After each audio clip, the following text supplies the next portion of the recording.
내일 공략할 수 있는 종목을 소개해드리는 오버나잇 승부주 시간입니다. 먼저 지난 수요일이죠. 소개해드렸던 두 종목의 움직임부터 확인을 해보도록 하죠. 오늘 두 종목 다 쉬어가는 움직임이 나타나고는 있습니다. 한국전력인데요. 장중에 좀 큰 폭으로 빠졌다가 낙폭을 거의 다 줄이면서 마감이 되는 것으로 보고 있습니다. 0.5% 현재 약보합 수준이 들어있고요. 29,200원대를 기록하고 있습니다. 목표가가 32,000원, 손절가가 28,500원이었습니다. 유효한 구간 속에서 관심 있게 더 살펴보시고요. 자, 두 번째 종목입니다. 이녹스라는 종목이었죠. 오늘 2.4% 좀 다소 큰 폭의 하락률을 보여주고 있는데요. 24,250원을 기록하고 있고 손절가가 24,000원이었습니다. 손절가 근처에 지금 들어와 있는 상황으로 분석이 되고 있기 때문에 유의 있게 살펴보시기 바랍니다. 자, 오늘 소개해드릴 두 종목 바로 만나보도록 하죠. IBK투자증권 목동지점 김규하 연구원 연결되어 있습니다. 안녕하세요. 네, 안녕하세요. 네, 자, 오늘 소개해 주실 승부주 어떤 종목입니까? 네, 오늘 말씀드릴 종목은 파라다이스라는 종목인데요. 네. 파라다이스는 최근 중국 국경절 특수에 따른 수혜주로 분류가 되면서 강세를 보이고 있는 그런 모습입니다. 중국 국경절은 10월 7일까지지만은 그 이후로도 눈여겨보셔도 좋을 것으로 생각을 하고 있고요. 일단 3분기 실적을 좀 점검을 해보면은 지난 2분기에 이어서 7월에도 파라다이스 워커힐 카지노 실적이 부진한 추세를 이어나갔습니다. 따라서 중국인 VIP 고객 볼륨이 감소하는 그런 양상을 보였으면서 시장에서는 그러한 점에 대해서 우려하는 목소리가 많이 들렸었는데, 하지만 8월에는 워커힐 카지노의 중국인 VIP 고객 볼륨 성장이 재개된 것으로 파악이 되고 있고, 7월에 부진했던 홀드율 역시 8월부터 정상화가 되고 있다는 그런 것이 확인이 되고 있습니다. 향후 몇 가지 변수에 대해서 우리는 좀 주목할 필요가 있을 것 같은데, 우선 첫 번째로 쭉 이슈가 되어왔던 레저세, 또한 우선 부과 대상인 강원랜드에 대한 부과 여부조차 폐강 지역 주민들의 거센 반발 때문에 추진이 지연이 되고 있는 그런 양상입니다.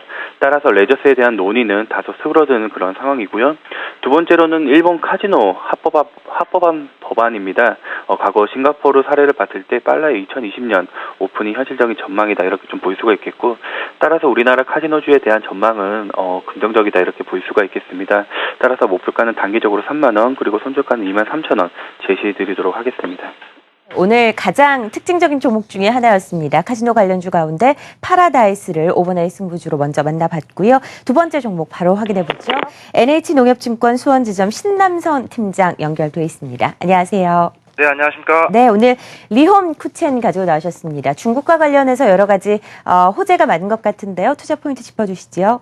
네, 지난 7월에 한번 목표가 7,000원, 손절가 5,000원에 한번 제시를 했던 종목인데, 이번에 그 7,000원이 돌파가 되면서 앞서 말씀드리는 것처럼 그 중국 국경절 관련해서도 수혜가 많이 예상되기 때문에 오늘 한번 준비를 해봤습니다. 아무래도 그 왕서방들의 쇼핑 시즌이 좀 돌아오고, 또 국내 증시에서도 관련주들이 강한 흐름을 현재 보고 있는 상태에서 지난 1일부터 일주일간 중국 국경절 연휴가 시작되면서 그 한국을 방문하는 그 중국 관광객들의 증가와 따라서 이제 판매량들이 좀 증가할 것으로 보이고 있고, 또 업계 보고에 따르면 국경절 연휴 기간 중 한국을 찾는 중국인 관광객이 한 약 15만 명으로 달할 것으로 전망하고 있습니다.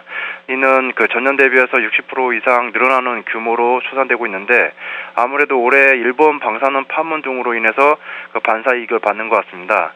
해마다 국경절 연휴 이전에 그 화장품 또는 의류, 또 여행이나 호텔 등 중국 소비주 관련주들이 이제 급등세를 보였었는데, 이번에는 화장품보다는 생활가전, 면세점보다는 좀 카지노 쪽으로 좀 들어오고 있는데, 실질적으로 이제 중국인들이 관광객들이 그 정기 밥솥을 이번에 좀 많이 그 구매를 하면서 매출액이 한 7% 이상 늘어났다는 지금 보고도 들어오고 있고, 동사의 매출액 및 영업이익이 상승할 것으로 예상을 하고 있기 때문에 이번 전 고점이었던 7,000원이 돌파가 되면서 지지가 된다면은 목표가 이제 10,000원, 손절가 7,000원으로 제시하겠습니다.